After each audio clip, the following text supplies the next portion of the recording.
sore hari ini dinikmati oleh kami semua, terutama untuk kedua mempelai yang sebentar akan diteguhkan dalam pemberkatan nikah yang kudus. Kami percaya Tuhan yang sudah mempertemukan mereka berdua, dan saat ini mereka akan ada dalam peneguhan nikah yang kudus di dalam rumah Tuhan. Bapa Surgawi, bekali mereka dengan kebenaran firman Tuhan. Urapi hambamu untuk menyampaikan isi hatimu tentang pernikahan, tentang keluarga, sehingga mereka dibekali bukan karena hikmat manusia, tapi karena Tuhan, lewat kuasa Roh Kudus, lewat kebenaran firman Allah. Urapi pemberitaan firman Allah, urapi kami semua, urapi kedua mempelai untuk bisa memahami, mengerti, dan menjadi pelaku firman Allah. Terima kasih Bapa yang baik, kami sambut kebenaran firman Allah dalam nama Tuhan Yesus. Haleluya, haleluya. Yang percaya mengasihi Tuhan sama-sama katakan amin. Puji Tuhan. Shalom. Shalom. Puji Tuhan. Sebelum saya lanjutkan untuk pemberitaan firman Tuhan, saya akan tanya kedua mempelai. Yang pertama kepada Mison Abraham Wanimbo.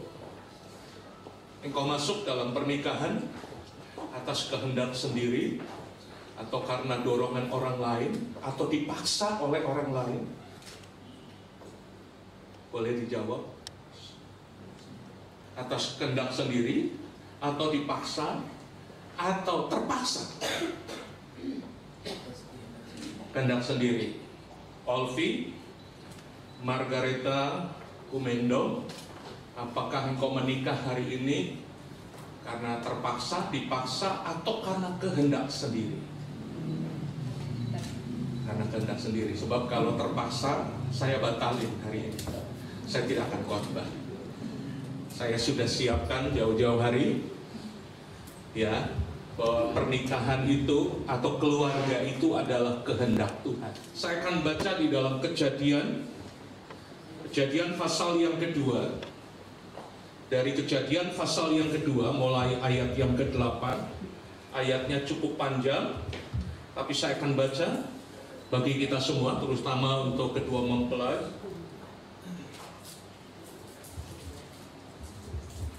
Kejadian pasal yang kedua, mulai dari ayat yang ke-8 sampai ayat yang ke-25. Manusia dan Taman Eden. Selanjutnya Tuhan Allah membuat taman di Eden di sebelah timur. Disitulah ditempatkannya manusia yang dibentuknya. Lalu Tuhan Allah menumbuhkan berbagai-bagai pohon dari bumi yang menarik, yang baik untuk dimakan buahnya, dan pohon kehidupan di tengah-tengah taman itu, serta pohon pengetahuan tentang yang baik dan yang jahat. Ada satu sungai yang mengalir dari Eden untuk membasahi taman itu, dan dari situ sungai itu terbagi menjadi 4 cabang. Yang pertama namanya Pison, yakni yang mengalir mengelilingi seluruh tanah Havilah, tempat emas ada, dan emas dari negeri itu baik. Di sana ada damar bedola dan batu krisopras. Nama sungai yang kedua ialah Gihon, yakni yang mengalir mengelilingi seluruh tanah Kus. Nama sungai yang ketiga ialah Tirgis, yakni yang mengalir dari sebelah timur Asyur, dan sungai yang keempat ialah Efrat. Tuhan Allah mengambil manusia itu dan menempatkannya dalam Taman Eden untuk mengusahakan dan memelihara taman itu. Lalu Tuhan Allah memberi perintah kepada manusia, semua pohon dalam taman ini boleh kau makan buahnya dengan bebas, tetapi pohon pengetahuan tentang yang baik dan yang jahat itu janganlah kau makan buahnya, sebab pada hari engkau memakannya pastilah engkau mati. Tuhan Allah berfirman, tidak baik kalau manusia itu seorang diri saja. Aku akan menjadikan seorang penolong baginya yang sepadan dengan dia. Lalu Tuhan Allah membentuk dari tanah segala binatang Lalu Tuhan Allah membentuk dari tanah segala binatang hutan dan segala burung di udara. Dibawanya lah semuanya kepada manusia itu untuk melihat bagaimana ia menamainya. Dan seperti nama yang diberikan manusia itu kepada tiap-tiap makhluk yang hidup, demikianlah nanti nama makhluk itu. Manusia itu memberi nama kepada segala ternak, kepada burung-burung di udara, dan kepada segala binatang hutan. Tetapi baginya sendiri ia tidak mempunyai penolong yang sepadan dengan dia. Lalu Tuhan Allah membuat manusia itu tidur.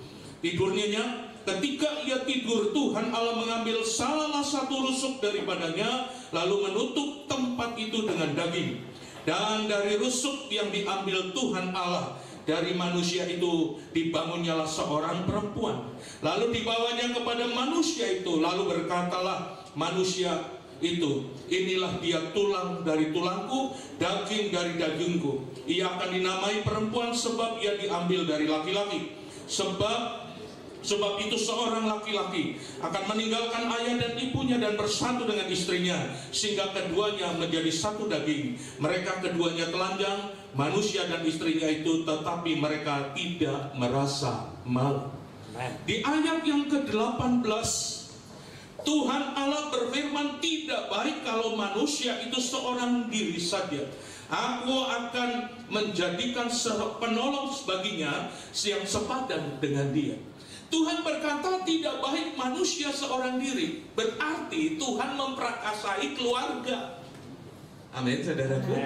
Tidak baik Mason sendirian, katanya. Maka ditempatkannya Olvi. Saudara, berarti keluarga itu adalah kehendak Allah, prakasanya Tuhan, saudaraku. Jadi bukan asal-asalan, tapi benar-benar, saudaraku, bahwa keluarga adalah kehendak Tuhan. Karena Tuhan sendiri yang berkata tidak baik manusia seorang diri, maka akan kujadikan seorang penolong yang akan mendampinginya. Saudara, ini penting sekali. Saudara harus tanamkan di hati kita, terutama bagi pengantin. Tanamkan di hatimu berdua bahwa keluarga kalian yang terbentuk nantinya ini, setelah pemberkatan nikah, kalian adalah keluarga yang baru. Itulah kehendak Tuhan. Itu sebabnya jaga baik-baik itu keluarga. Alkitab bilang begini, kalau keluarga itu prakasanya Tuhan. Apa sih prakasa? Bahasa Jawa nih, prakasa apa ya? Blueprint, kalau bahasa Inggrisnya blueprint, atau rancangannya Tuhan. Itu keluarga. Kalau keluarga itu rancangannya Tuhan, berarti kalau ada orang yang merusak rumah tangganya, tanggung jawabnya sama siapa? Sama Tuhan. Karena Tuhan yang merancang keluarga. Karena prakasa keluarga adalah Tuhan. Jadi kalau ada orang yang merusak keluarga, hati-hati. Alkitab bilang begini dalam kitab Amsal, siapa yang merusak rumah tangganya akan menangkap angin badai. Artinya hidupnya tidak akan pernah diberkati. Yuk kita baca. Mana Pak Edi ayatnya? Seringkali orang berkata seperti itu, asal ngomong di pendeta. Tidak, saya tidak asal ngomong. Siapa yang merusak rumah tangganya, ini akan berhadapan langsung dengan Tuhan. Amsal pasal yang ke-11. Amsal pasal yang ke-11, ayat yang ke-29. Amsal pasal yang ke-11, ayat yang ke-29 berkata begini, siapa yang mengacaukan rumah tangganya akan menangkap angin. Orang bodoh akan menjadi budak orang bijak. Saya ulangi, siapa yang mengacaukan rumah tangganya akan menangkap angin. Artinya hidupnya menjadi sia-sia, hidupnya tidak akan mengalami keberkatan Tuhan.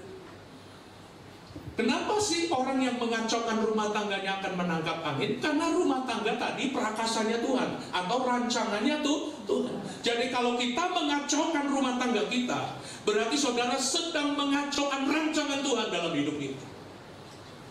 Makanya hati-hati. Pemberkatan nikah itu bukan main-main. Karena dalam pemberkatan nikah itu kita sedang ada di altarnya Tuhan. Dan perjanjian nikah adalah perjanjian bukan karena kalian berjanji kepada pendeta, bukan di hadapan para orang tua dan saksi, tidak. Justru saksi yang paling utama dalam pemberkatan nikah adalah Tuhan Yesus Kristus. Saudaraku, Tuhan merancangkan keluarga itu berbahagia loh. Sekali lagi, yang pertama, keluarga adalah rancangannya Tuhan atau prakasanya Tuhan. Jadi siapa yang mengacaukan rumah tangganya, ya, ingat Olvi, kalian berdua, Mason, ingat bahwa kalian masuk dalam rumah tangga itu rancangannya Tuhan. Jangan sampai keluargamu dikacaukan oleh engkau. Siapa yang mengacaukan rumah tangganya akan berurusan dengan Tuhan. Yang kedua, Tuhan merancangkan keluarga itu bahagia. Kenapa saya katakan demikian? Sebelum keluarga itu dibentuk, Tuhan lebih dulu menciptakan Taman Eden. Taman Eden itu lambang kebahagiaan, Bapak Ibu. Makanya ada lagu Indah di Eden katanya. Kalau ada pernikahan indah di Eden, tapi banyak pernikahan waktu menikah indah di Eden. Menikah baru 1 tahun, 2 tahun, Taman Edennya hilang, keluar dari Taman Eden. Kan antara Eden dengan Eden cuma beda A, Taman Eden. Ini penting. Kenapa saya katakan demikian tadi dengan jelas? Ayat yang ke-8, Allah terlebih dahulu menciptakan Taman Eden sebelum keluarga itu dibentuk. Dan setelah Taman Eden itu selesai, Tuhan bilang begini, loh ini Adam tidak baik seorang diri. Maka Tuhan menciptakan perempuan yang dinamakan Hawa, lalu dibentuklah keluarga itu dan mereka ada di Taman Eden. Berarti dengan kata lain, Tuhan mau keluarga itu berbahagia. Amin. Bahagia itu ukurannya bukan uang. Bahagia itu ukurannya bukan karena ganteng dan cantik seperti saat ini mempelai pria dan mempelai wanita. Bahagia itu bukan ukurannya kedudukan, pangkat, bukan. Tapi kebahagiaan itu diukur kalau kalian berdua hidup di dalam kebenaran firman Allah. Rumah tangga yang dibentuk menjadi orang Kristen yang bijaksana, maka di dalamnya akan ada kebahagiaan. Tapi ingat, iblis tidak mau keluarga itu bahagia. Iblis tidak mau keluarga itu bahagia. Maka begitu sudah keluarga itu dibentuk, maka iblis melihat, wah ini kok pengantin baru bahagia banget ya di Taman Eden ini. Iblis tidak mau keluarga itu bahagia. Sebab kalau keluarga itu bahagia, maka keluarga itu akan melahirkan keturunan-keturunan ilahi yang sangat luar biasa. Amin. Saudara, kenapa banyak anak-anak muda hancur? Kenapa banyak anak-anak muda yang hidupnya nggak karu-karuan? Saudara, selidiki.